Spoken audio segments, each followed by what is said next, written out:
cuando Yahvé pactó una alianza con Abraham, se le exigió al patriarca y a todos los varones de su casa que se circuncidaran. Os circuncidaréis la carne del prepucio, y eso será la señal de la alianza entre yo y vosotros, dijo Yahvé. A los 8 días será circuncidado entre vosotros todo varón, de generación en generación, de modo que mi alianza esté en vuestra carne como alianza eterna. Esto aparece en el Génesis 17, capítulo 11, versículo 14. Si no se hacía así, el culpable quedaba excluido del pueblo de Israel. Así pues, la circuncisión pretendía ser una singular señal en la carne que distinguía a los descendientes de Abraham de sus vecinos. Hay investigadores que creen que la circuncisión se practicó entre la realeza en Egipto, como evidencia una antigua ilustración. Si bien esta representación puede reflejar más un rito de pubertad que una circuncisión religiosa. El caso es que, con o sin precedentes, ¿cuál era el simbolismo implícito en el requisito de mul, traducido como circuncidar a los varones hebreos? Nadie lo sabe.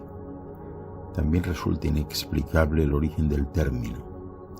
Los lingüistas que han buscado paralelismos en el arcadio o en otros idiomas semitas posteriores han terminado con las manos vacías. Tal vez la respuesta a este enigma se halle en el origen sumerio de Abraham. Si se busca ahí su significado, el término asume una asombrosa trascendencia, pues mul era el término sumerio de cuerpo celestial, una estrella o incluso un planeta. Así, cuando Yahvé instruyó a Abraham para que se emulara al resto de varones de su casa, le estaba diciendo que se pusiera la señal de las estrellas en la carne, un símbolo imperecedero de una conexión celestial. De alguna manera un distintivo, como sería hoy el pasaporte o la cédula de identidad, para reconocer a quienes pertenecían o no al pueblo de Israel. Naturalmente, esta forma de identificarse era exigida siempre para la entrada en los muchos rituales, fiestas y celebraciones hebreas de la época, por lo que no es difícil imaginarse al candidato levantando su túnica para mostrar su condición de circuncidado. Sin embargo, la circuncisión nunca es necesaria, salvo por motivos médicos. Por ejemplo, si el prepucio está demasiado tirante y resulta difícil volverlo a estirar sobre la cabeza del pene, esto se llama fimosis y es muy frecuente en los varones durante la pubertad. Hoy sabemos que no es necesario hacerlo en la mayoría de los bebés. De hecho, es mejor dejar la protección del prepucio.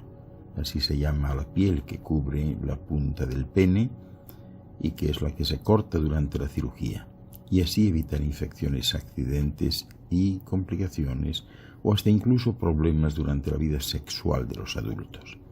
Si el prepucio está tirante y se le fuerza sobre la cabeza del pene, existe el riesgo de que quede atorado allí.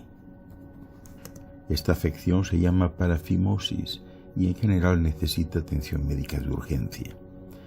La circuncisión también puede realizarse por motivos cosméticos, religiosos o sociales. Esto recibe el nombre de circuncisión no terapéutica o ritual. Se cree que la circuncisión podría ayudar a reducir el riesgo de infecciones de transmisión sexual y cáncer cervical en las parejas femeninas. No obstante, se considera más importante tener sexo seguro. Pero aquí cabe preguntarse, ¿se había equivocado aquel Dios en su creación al hacer a los hombres imperfectos? ¿Había que corregirles a posteriori?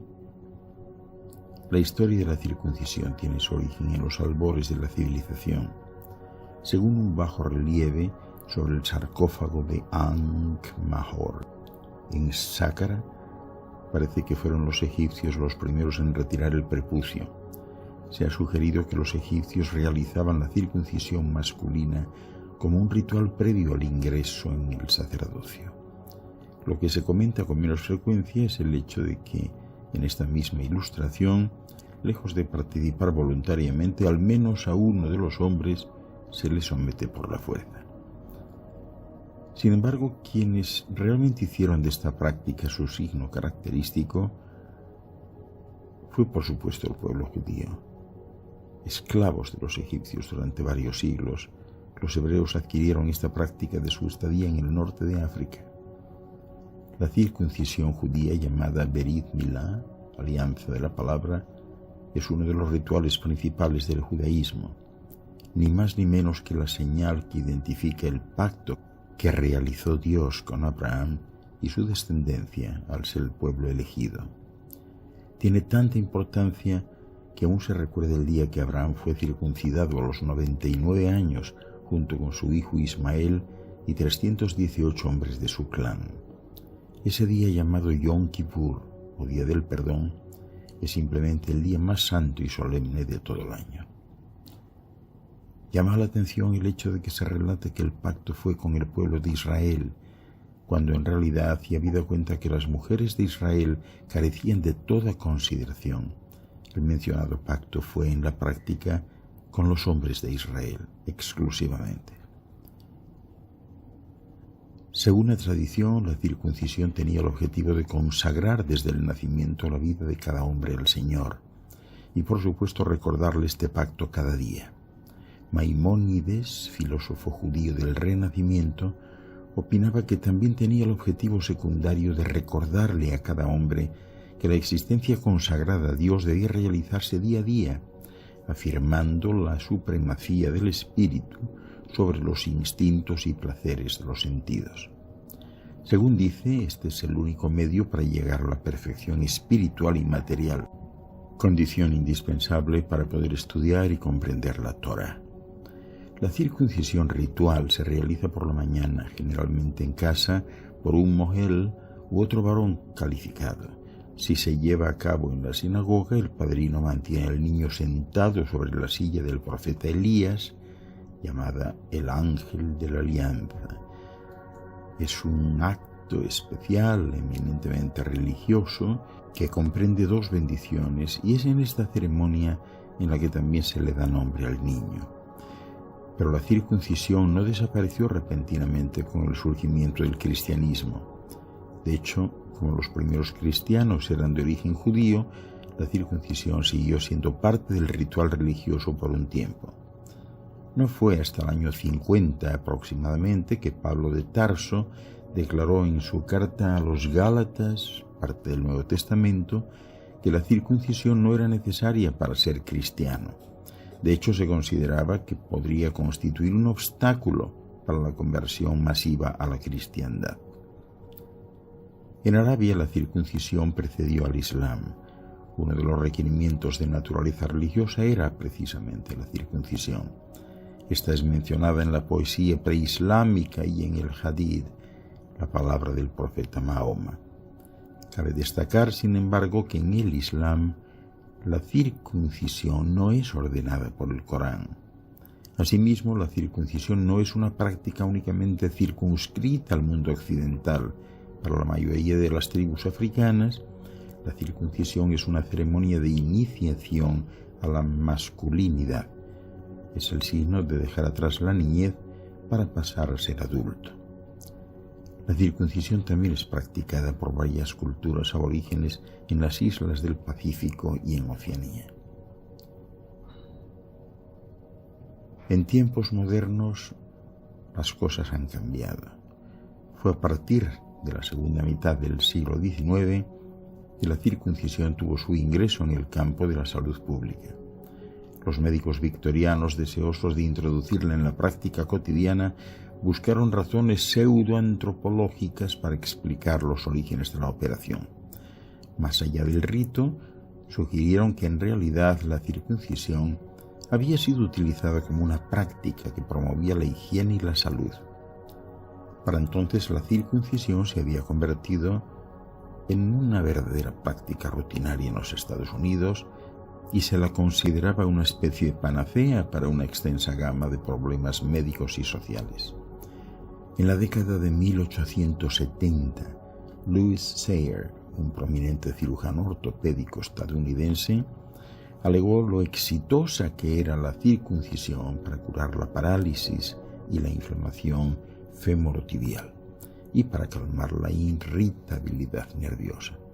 Por su parte, Merrill Ricketts identificó en 1894 un asombroso conjunto de enfermedades que supuestamente podían ser curadas por medio de la circuncisión: el eczema, los edemas, la elefantiasis, la gangrena, la tuberculosis, la inflamación femorotibial, la enuresis, el nerviosismo general, las convulsiones y la histeroepilepsia. En la actualidad, la circuncisión se ha puesto de moda y un gran número de hombres en las sociedades occidentales son circuncidados. Sin embargo, se difundió el rumor no comprobado de que la sensibilidad del órgano sexual era mucho menor que en aquellos hombres que no habían sido operados, y también se ha alegado que la circuncisión puede reducir el riesgo de contraer infecciones de transmisión sexual en los hombres. Sin embargo, pocas de estas investigaciones consideran elementos tan complejos como el medio social, la conducta sexual o la higiene del pene. Pero la situación es más compleja. También existen grupos de activistas que están en contra de la costumbre de circuncidar a todos los bebés e incluso buscan declarar ilegal la circuncisión a los menores de 18 años. Es obvio que aún queda mucho que decir sobre este tema. Apenas le quitamos la puntita a un asunto largo y complejo. Pero lo que resulta claro es que la circuncisión es un acto ligado a creencias e ideologías muy arraigadas sobre el orden social. No es solo una técnica de prevención, sino una práctica ligada de modo casi inevitable a la expresión de poder. Lejos de ser una operación banal o de rutina, se trata de un acto con profundas connotaciones sociales y consecuencias físicas y psicológicas muy duraderas.